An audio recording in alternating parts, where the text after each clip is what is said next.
Welcome back to The Real Contrast. I'm Kyle A. I'm Brian K. From Homes to Hearths, bringing you the keys to success. Ooh, I love it. Deep, deep, deep. What's going on, brother? Not a lot, man. Well, a lot. A lot. A lot. You should watch my words, huh? Hey, you had Happy Father's Day. Oh, thank you. Your first Father's Day. Yeah, That's pretty awesome. it was. How'd that feel? It's pretty good. I gotta be honest with you. It's really. I don't think any father thinks it's about them. It's about their family, you know? Mm. So at the end of the day, because Mandy was sick on Everett's birthday last weekend, and we just had a little birthday party / Father's Day barbecue at the park with family, and it was really enjoyable. He's walking around picking flowers, saying flower, flower. It's more like flower, flower, flower. You know? Love that. Yeah. I mean, he's moving and grooving now. He's walking. So Awesome. yeah, that was great. Thank you. Special. Yes. All right, let's talk about some real estate kind of stuff. Okay. You're stealing the show with all your lovey-dovey family crap. Well, that's the only thing that really matters, if you want to be honest about it. Boom. That's why you do it every day, right? Yep. All right. Yeah. So let's talk some stuff about some lenders today. I got some Yeah. notes here, and not necessarily here to bash lenders, but we're all in the same game. And how can we communicate better? And how can we best position our clients for success? So, what's some best questions to ask buyers, buyer's lender, Right. when representing a seller? Right. Out-of-state lenders. That's a topic. Yeah. We could even say out-of-state and or digital. Sure. You know, maybe Yeah. some like internet-style lenders. And yeah, anything else around lenders? Yeah, I think lenders asking the right questions is, especially if you're representing the seller, is a huge well, it's a huge undertaking for one, but it's a huge importance. I'll tell you, because I just went through, and the only reason I wanted to bring this topic up is because I just dealt with an out-of-state lender, actually two of them, and first question is I really, it's in Michigan. First question is, are you licensed in X and X state, right? So if you're doing a transaction in Idaho or a transaction in Washington, they need to be licensed there. And this guy flat out lied to me. He said, yes, we were licensed in Washington. And I didn't know that I could actually look up to see if they had a Washington license. No. Now I do. So the appraisal never got ordered and extended the closing out. Come back, the buyer's agent came back with, well, I found out what the problem was, and my response was, tell me. He's not licensed in Washington. And I was like, pop. My top just wanted to pop. Ultimately, got sent to another lender, and I asked him the same question, He was on vacation. They ended up moving to number 3. However, that's not the only question you should be asking. Now, are there funds coming into this? Let's say they're putting $100,000 down. Well, are those funds seasoned? Are they accounted for? Like, where are we at? And when that question's not asked, we might have some issues. So that needs to be asked as well. And I would strongly urge any agent out there to become that lender's kind of best friend. Check in with him like once a week. Don't feel like too shy to reach out and say, hey, how are the buyers doing?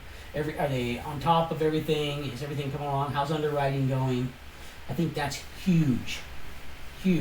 Now, I've had buyer's agents get mad at me for reaching out to the lender, especially when I first started this journey in real estate. Is one of them told me I had no right to be reaching out to the lender.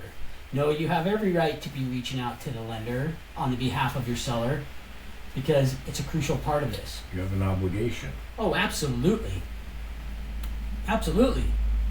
Now, it's sad to say, not everybody's going to be forthcoming and truthful with you. There's only certain information they can divulge. And had the lenders been forthcoming and truthful in my situation or in my client's situation, things would have transpired a lot more rapidly towards her benefit, like termination, getting back on the market sooner. Yep. That's really all I have to say about lenders. How long have you been working with this client? That's a good question for a lender. Yeah. We just packed one up. The lender been working with my buyer and I for 4.5 years. Right. That's different than, well, she just applied yesterday. For sure. We've written 3 offers. I've helped this client buy 12 houses. Amen. That is, and will everybody answer that? No. Right. Sometimes there is some information there that may be deemed confidential. The lender has the client, the buyer, essentially, they have to advocate for them, right? Absolutely. Just like you're advocating for your seller, but yeah. Just asking some simple questions like, hey, can we close by this date? Yeah. And let me tell you, something like a closing date, okay?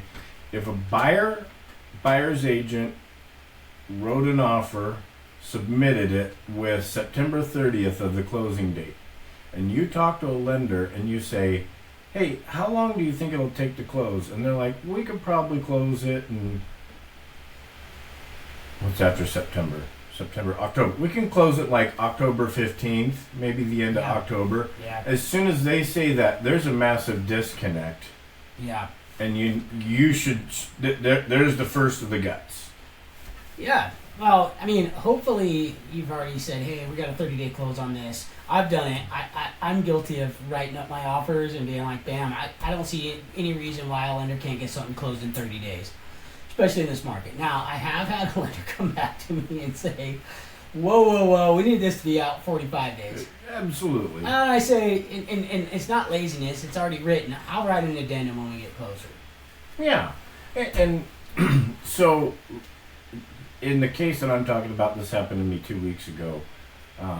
I talked to the buyer's agent. The offer looks like a 26-day close. Yeah. Okay? And I was like, oh, that's kind of weird. Do you think the lender can wrap it up that quick? Oh, yeah, they said they can wrap it up like that. No problem. Yep. When I talk to the lender, I say, hey, how quick do you think we can close this? They say 45 to 60 days. Yeah. And I'm like, really? Okay. Now, checking in with the lender, I have termination papers in my hand from the buyer. They terminated because the underwriter was kicking back their form of income. They wanted to see W-2s and couldn't blah blah blah. They were kicking that back. The buyer said, screw it, and actually talked to me, and I'm like, here's some other lenders. Like, if they're making that kind of money, because they were pre-approved. Right. I had a pre-approved, I talked to the lender. The lender said, yes, they're good to go. They made plenty of money. No problems. And it was the form of documents that was getting held up in underwriting. But the disconnect was this company. It's one of these larger companies, probably never find anyone to sit down and talk to in person. Right. And they told the loan officer, the buyer told the loan officer, this is what I have. And the loan officer said, no problem. And it got to underwriting. By the time that the buyers were exhausted, 2 days of attempting back and forth. Buyer said, screw it.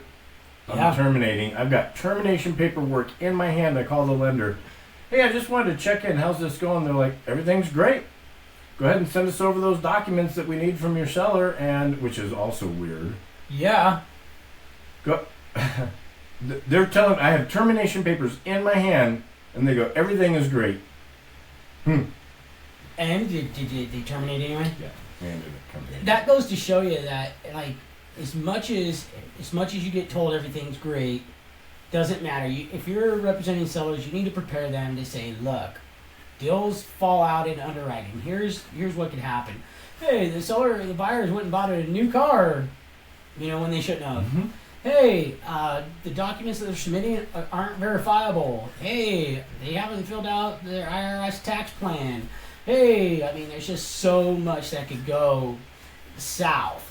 Yeah. So that's why you want to be asking, hey, How long have you been working with them? It's a good one. I've been working with them 3 months. Great. Now they're coming in with $100,000 down. I got the proof of funds. Now are those verifiable? Are they seasoned? Yep, absolutely. All I need to do is get a note from a relative saying that it's a gift. Yeah. And then I can take that to my client and say, here's this, and this. How comfortable are you? Yeah. Now, if this would have been a local bank, maybe this person could have gone and sat down at a desk and been like, okay, let's all figure this out together. Right. But they're getting the jaw jack. You can't get the same assistant on the phone each time you call in. Yeah. That makes it hard on our side, on the selling side. Absolutely. Then they don't answer and you leave 10 voicemails. And the local lenders, so there's plenty of lenders around here that you know by name, maybe by face. Yeah. You've talked to them. You get an offer with that lender on there that you've done a deal, you've done 2-3 deals, 6 transactions with this lender. You're just like, man, love working with Jeremy, John, Dave, Alice, Pam, Sue, whatever. And I know this deal is going to go smooth. Yeah, and on top of that is, and I've just totally lost my train of thought. Choo choo. Yeah, on top of that, working with these lenders, and especially local lenders, that's the bonus, right? Yep. Versus somebody else hey, you have a local office, that's great. I've worked with out-of-state lenders that have done phenomenal jobs. Of course. But it's the times when the guy answers the phone, instant red flag, and he says, hey, this is Jeremy. Wait a second, Jeremy, am I calling the right place here? Yep. Is this such and such is this such and such mortgage? Yeah, this is it. Oh, I see that you got this. Not that it's a racist or anything, but I see you're the same ethnicity as your client. Are you related? All right. Yeah, I am. All right. Yeah. Boom. Red flag. Heart and stomach. I got a pre-approval letter one day, and my buyer was the bank representative on the pre-approval. Oh, geez. Is that even legal? Let's leave it there. Yeah. It wasn't my buyer. Right. It was the buyer that eventually terminated because of the bank wouldn't. Right. The dream buyer, when you're looking at lending, is someone that's coming in fully underwritten. Bingo. That's what you really want. Now, does it happen all the time? No, it doesn't. And can you expect that every time? No. Absolutely not. No. And those pre-approvals are about as good as the paper that they're written on sometimes, Absolutely. Same thing with cash, you never know until you see proof of funds. And even then, I got proof of funds the other day. We got this house, the same one we've been talking about the lender. Went back on the market. Now we're under contract again, which is good. Didn't last long. I need proof of funds. Send me proof of funds. And it's like a whole bunch of different bank accounts, right? Screenshots. I've actually seen stock money, and they're transferring it as fast as they can, and they did it, so I'm not surprised with what we see, as long as their names, they got their name on there, but their bank account's crossed out, nothing that could get them in trouble, sending that stuff across the air. But at the end of the day, I wouldn't be surprised if you got a picture of 5 gold bars, here's my proof, I'll be taking it in. I have heard of someone that had proof of funds. An agent was on our team, and he said the guy sent him a picture of $100 bills spread out on his bed. Oh, yeah, that's no. That's not going to help anything. Neither is the gold bars. And he's like, I got cash, though. Yeah. And not cash sitting in a bank cash. I just have cash. Oh, yeah, if he's buying the house cash, that's that. There you go. No, totally. But if you're working with a lender, bank, bed money don't count. Bed money, yeah, no. Now, speaking of cash,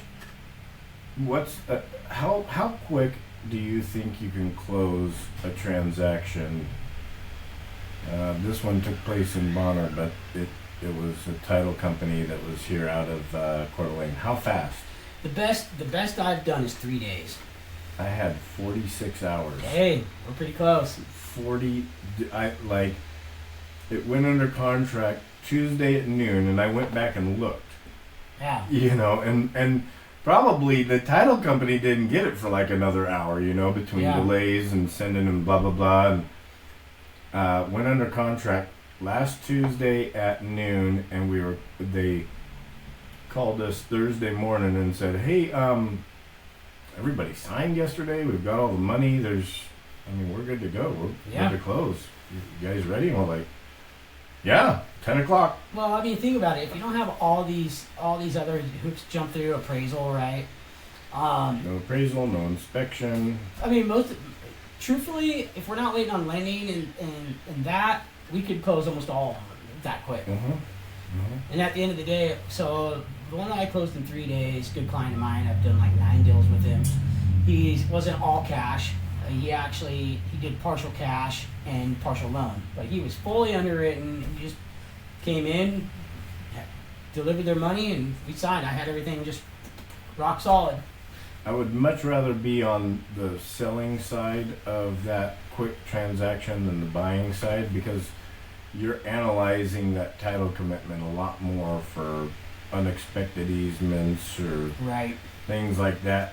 On the buy side, the sellers are like, yeah, there's an easement there, Yeah. Well, I was with stuff patooties. he was a buyer, and it's not that bad to be honest with you. I mean, you just sit in the computer because No, it's more my anxiety level. Right. It's not. There's nothing bad about it, but it's Right. like, oh my god, I've got to get this, and we've got to. you're just packing the time, the same amount of time in a shorter period. Yep, exactly. So- Exactly. So basically, all of the ones that take 30 days, we're just getting paid 30 days worth of, for 3 days worth of work.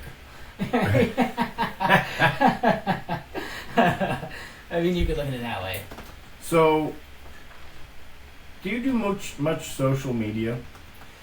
To be honest with you, I need to get better at the social media. You and every small business owner out there. Right. Period. Yep. Okay. So, what's preventing you from doing that? Just allotting my time. Yeah, it'd be allotting my time, and especially right now. I just got done getting my database all right where I wanted it. Sure. Now I'm bringing in new leads, and on top of it, like I'm not really computer savvy, Mm-hmm. right? Mm-hmm. Like I've been doing the YouTube stuff with this, Yeah. right? Yeah. And that takes me a good 45 minutes just to get it downloaded, copied, get Yeah. a banner on there, and then upload it. Now with YouTube and working out and doing their ads and stuff, I'm really uncomfortable there. And I think basically it's just my comfort level, which we already know that you're gonna have to be uncomfortable to grow. So you and the majority of small business owners share a very similar Trait. hurdle, Yeah. which is the time factor and uncomfortableness, and it's got to be just right. It has to be super perfect. And one of the things that a lot of our viewers don't see behind the scenes is like us preparing for the set before we ever Right. got into this. It was like Kyle's like, hey, what do you think about the mood lighting? And we've got to try it and do all this, right? Yeah. And I'm like, hit record. Let's get some stuff put up Yeah. onto the YouTube. See if we can do this like 3 weeks in a row, and then we'll worry about what color. Yeah. And here's why I say that, and that is not a natural trait for me. That is a learned trait. That's part of my learned disc profile, where my performance and work and everything, I have a higher D than than at rest or when I'm just doing things on my own. And I'll tell you this, that a lot of people struggle with that. And I say this because we're speaking to people that may be real estate agents out there, but a lot of people out there that are business owners. Some form, some way. You've got a lawn care company, a plumbing company. Do more social media. Well, what else do I do? I gotta take a picture of myself, and I gotta. Right. You can make all the stinking excuses you want. Something's better than nothing. Absolutely. Get onto a platform that you like. Do you know what the best social media platform is? Facebook. The one that you will use. Oh, there you go. It doesn't matter. Like you can have arguments all day long, twice on Yeah. Sundays, but if you're not going to use it, it doesn't matter if it's the best thing, right? Yeah. So find something that you'll use. Maybe it's a Facebook. If you're getting on Facebook and that's what you use all the time because you like looking at it or whatever, get on that one. Mm-hmm. Get a consistency going. And if it's just nothing but a picture about a house the first 3 weeks, do that. Let me ask you this. Is it like a live content? I mean, what kind of content? Any content, anything, at the beginning. Okay, Right. No journey starts without the first step. I'll agree with that. I'll agree with that completely. And I guess I can even take it to a kind of a spiritual level if I want it, which I need to, because this is what motivates me most. Is the spiritual aspect of things. It's like either I could sit around and let my environment dictate my life and my feelings and just be a reactor, or I could be out there causing reactions. And causing reactions is a good example of social media. It's social media is just like compound interest in money. It happens over time, slow over time. No one becomes a YouTube or a social media success, overnight. Some of them have a viral video, but you'll see most successful people in social media, whether it's the small cupcake place that you can't get the jingle out of your head or the ad that keeps popping up. It's consistency. It's time over task over time. And you can't do that without first starting. And so if you go out and you blow up a $500 media budget on one video, and that's not something that you're going to be able to sustain. Right. Do a video about, hey, I'm doing an open house this weekend, 123 Main Street, and I'll tell you this, for the most part of us, the majority of us out there, when you're doing videos, they're going to suck. And they're going to keep sucking. I'm just giving you permission right now to have a sucky video, okay? Yeah. And for it to keep sucking. Yeah. But put it out there, and then keep doing it, and you'll get better. But I promise you, done is better than perfect. Yeah, I like that. You know what? After you talking about that, I'm gonna push myself to try and get 3 out a week. Boom. So I just made a commitment to do 3 a week. In front of everybody. I don't care.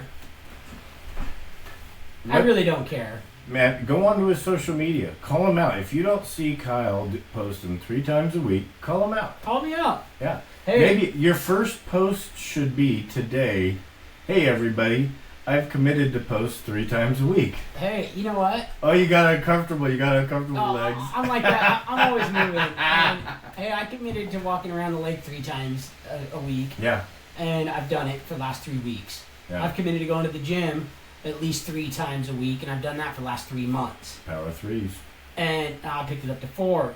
But the moral of the story is, like, if I can do this with my body, I think that I can get out there and do some social media. I know you can. I'm actually not afraid of it. It's just, I've been trying to take it a little slow, and I think this is the time. And I think this is a good example for everybody out there. Like Brian, he ramps it up when the market's going down. You got to invest in yourself, right? And you have to keep your gun. So it's affirmative action.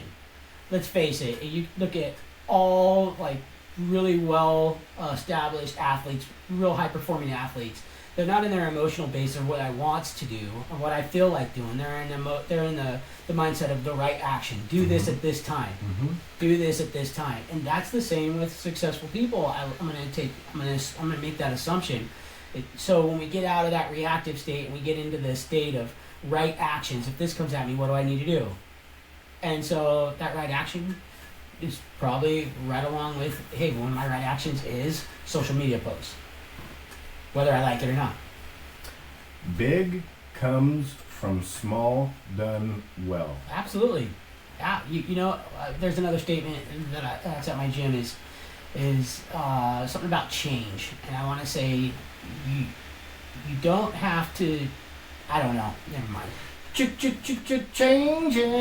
Time to change the train. And we're out of time here. Boom shakalaka. That was a quick 24 minutes. That was a good one. Well, join us back for another one. For now, I'm Brian K. And I'm Kyle A. Peace.